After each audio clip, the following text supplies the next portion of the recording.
Hello అండి. Welcome back to my channel. So, ఈరోజు ఈ వీడియోలోకి వచ్చేసరికి ఏంటంటే, డ్యూరింగ్ ప్రెగ్నెన్సీలో జున్ను అనేది తినొచ్చా, తినకూడదా అనేది కొంతమంది గర్భిణీ స్త్రీలు కామెంట్ అనేది చేశారు. సో, దీని గురించి అయితే ఇప్పుడైతే మనం ఈ వీడియోలో అయితే మాట్లాడుకుందాం. సో, ఏంటంటే డ్యూరింగ్ ప్రెగ్నెన్సీలో ఏది తిన్నా సరే, అంటే మీరు ఏం తీసుకున్నా సరే బేబీని మనం అంటే మనం ఏం తీసుకున్నా సరే బేబీకి అనేది కొంత ఎఫెక్ట్ అనేది చూపిస్తుంది కాబట్టి మనం తీసుకునే ఆహార పదార్థాలు ఏంటంటే ఆచితూచి సరిగ్గా ఆలోచించి డాక్టర్ ప్రిస్క్రిప్షన్ ప్రకారంగా మాత్రమే ఫుడ్ అనేది తీసుకోవాలి. సో ఎందుకంటే దాని ద్వారా ఏంటంటే బేబీకి గ్రోత్ బాగుంటుంది, లేకపోతే ఏదైనా అదర్ కాంప్లికేషన్స్ అయినా రావచ్చు మనం తీసుకునే ఆహారాన్ని బట్టి. కాబట్టి ఏదైనా డాక్టర్ ప్రిస్క్రిప్షన్ ప్రకారంగా మాత్రమే తీసుకోండి. అయితే జున్ను తినచ్చా అనేది డౌట్ చూసుకునేసరికి ఏంటంటే ఇది పాల ఉత్పత్తి. అంటే మనకి మిల్క్ ద్వారా రెడీ అనేది అవుతుంది. ఇందులో కాల్షియం ఉంటుంది, మెగ్నీషియం ఉంటుంది.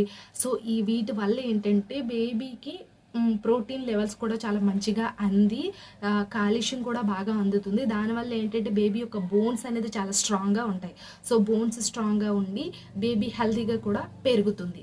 అయితే మనకి ఈ ఈ జున్ను అనేది మరీ ఎక్కువగా తినకూడదు. అలా తీసుకోవడం వల్ల ఏంటంటే అజీర్ణ సమస్యలు వస్తాయి. అంటే మనకి పుల్లట తేనుపులు రావడం, సో స్టమక్ అనేది కొంచెం అప్సెట్ అవ్వడం ఇలా జరుగుతుంది. అలాగే ఇదేంటంటే ఒక లిమిట్‌గా మాత్రమే తీసుకోవాలి. మరీ ఎక్కువగా తీసుకోకూడదు.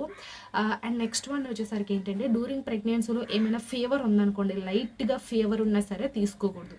ఎందుకంటే ఫీవర్ ఉండేటప్పుడు ఈ జున్ను తీసుకోవడం వల్ల ఏంటంటే అది మనకి జాండీస్‌గా మారడం గానీ, ఇంకేమైనా అదర్ కాంప్లికేషన్స్ రావడం గానీ వచ్చే ఛాన్సెస్ అనేది ఎక్కువగా ఉంటుంది. సో, డ్యూరింగ్ ప్రెగ్నెన్సీలో మీకు గనక ఫీవర్ ఉంటే మాత్రం ఈ జున్నుననేది అవాయిడ్ చేసేవచ్చు. నార్మల్‌గా హెల్తీగా ఉన్నారు అంటే లిమిట్‌గా తీసుకోండి.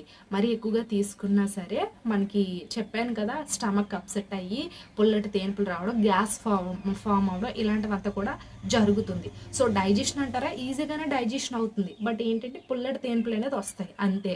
సో, ఫీవర్ ఉండేటప్పుడు మాత్రం అస్సలు తీసుకోకండి. ముందుగానే చెప్తున్నాను. సో, ఇది అర్థమైంది అనుకుంటున్నాను. మీకేమైనా డౌట్స్ ఉంటే నాకు కింద కామెంట్ సెక్షన్‌లో చేస్తే నేను నెక్స్ట్ వీడియోలో అనేది నేను చేస్తాను ఆ video. Thanks for the watching this video.